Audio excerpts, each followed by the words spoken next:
I work as a co-director at a substance abuse and co-occurring mental illness treatment agency. And not a day goes by that I take that for granted. In 1999, I paroled from prison for the second time. For the second time. Apparently, once wasn't enough for me. Yeah, it's pretty scary. That's me.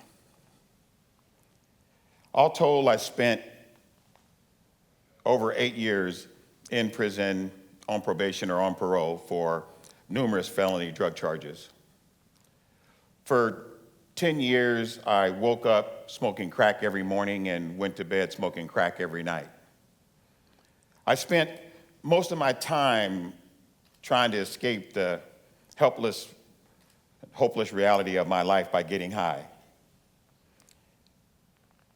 On the worst day, I remember selling an $8,000 car that my mom had given me that I loved to my crack dealer for four $20 rocks. That memory is so painful that actually this is the first time I've ever shared it publicly. I came as close to giving up on life as one can without jumping off. But something extraordinary happened to me the second time I went to prison.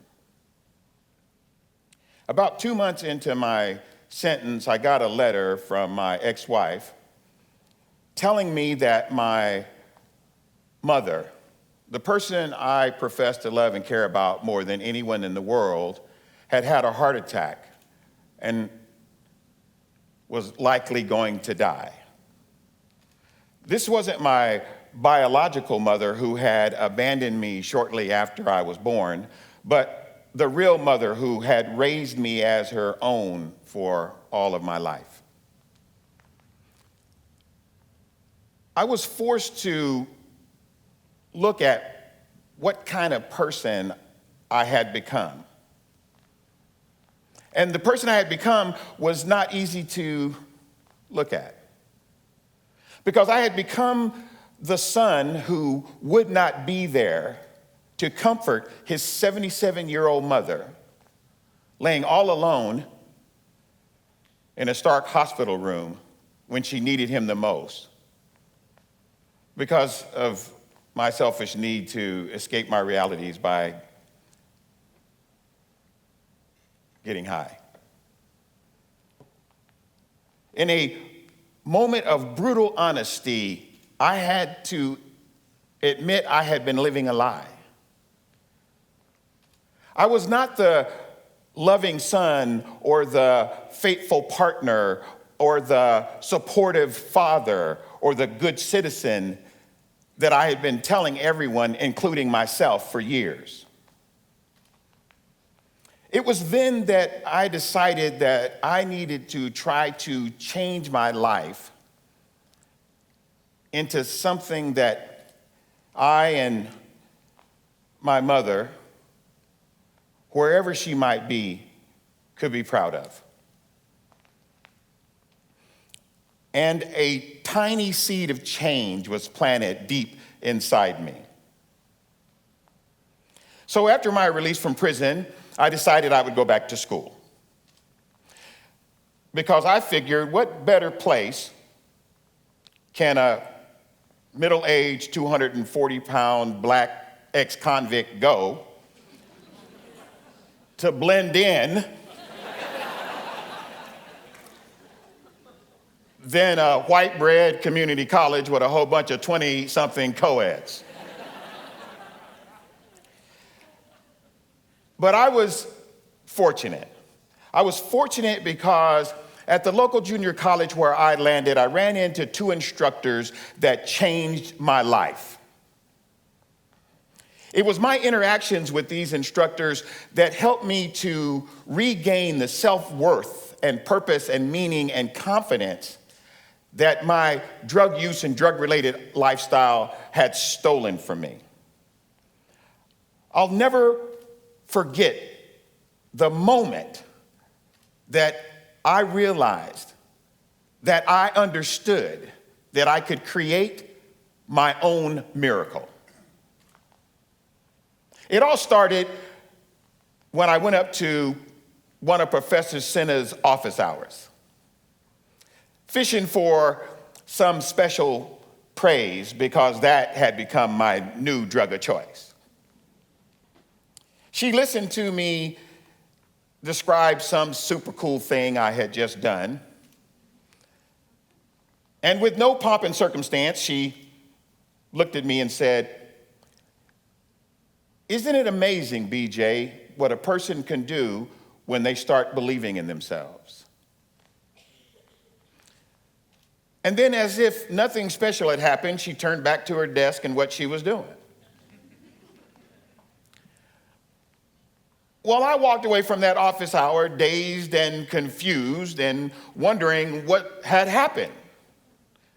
I was also a little pissed because she hadn't fed my new habit. But I was forced to think about what had happened and what did it mean. And importantly, that seed of change that was deep inside me started to stir. A couple months later, while taking a test, Professor Miller walked by my desk and dropped off an application that I later discovered was to the Masters of Counseling program at Sacramento State University. So after the test, I hurried up to his office hour and run into his office and held up the application and very obtusely said, "What's this?"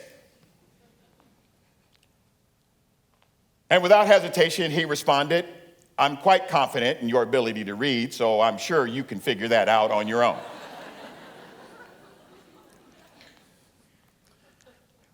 So I brilliantly followed that up with an equally obtuse question. I said, "So do you think I can do this?" And with patience, but no special fanfare, he looked at me and said, "Of course. Of course." And then he too turned back around to his desk, signaling that we were done. And again, I stumbled away from an office hour, dazed and confused.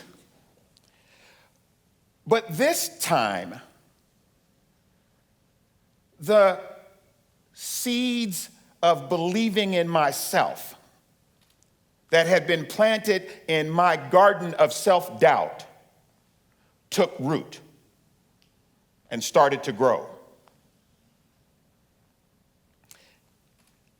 In a moment, I realized that the only person left to believe in me that needed to believe in me was me.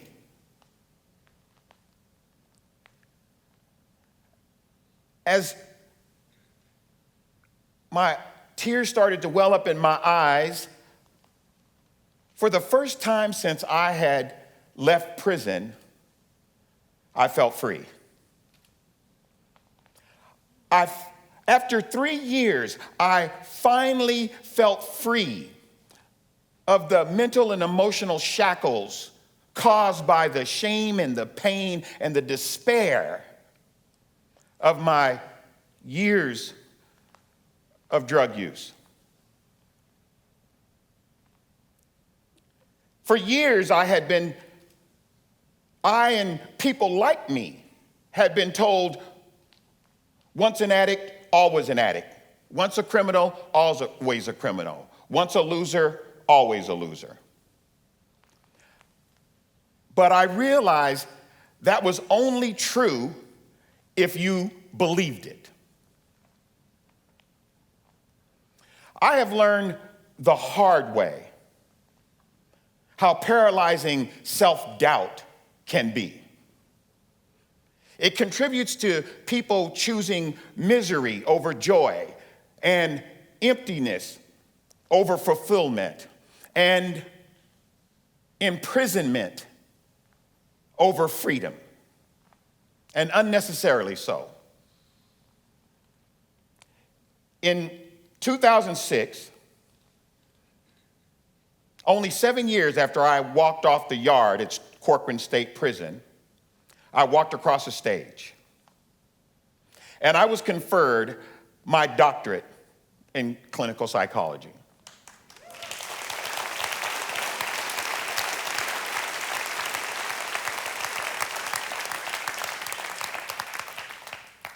And sitting in the middle of the third row was a woman who had spent countless sleepless nights worrying about her son. That woman was my then 85-year-old mother, who did not die while I was in prison.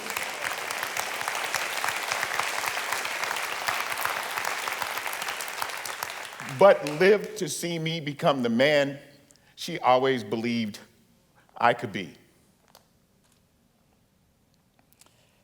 Prior to 1999, this was my life, without hope or purpose. Today, this is my life.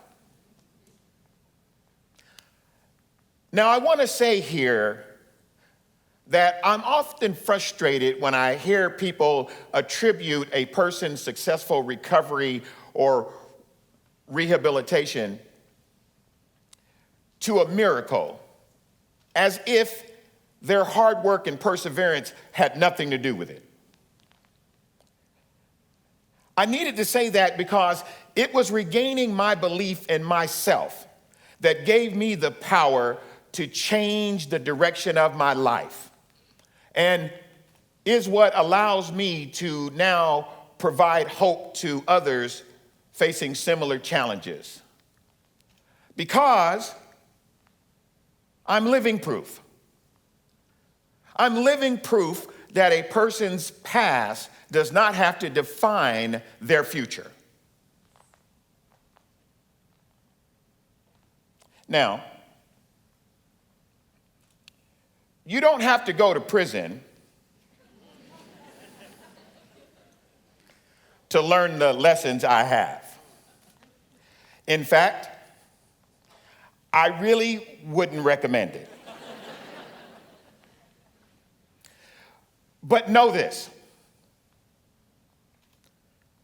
we do have a choice whether we want to have our past define us or refine us.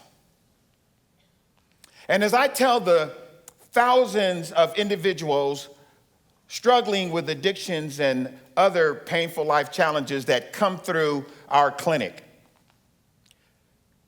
you don't have to wait for a miracle. You can create your own. Thank you.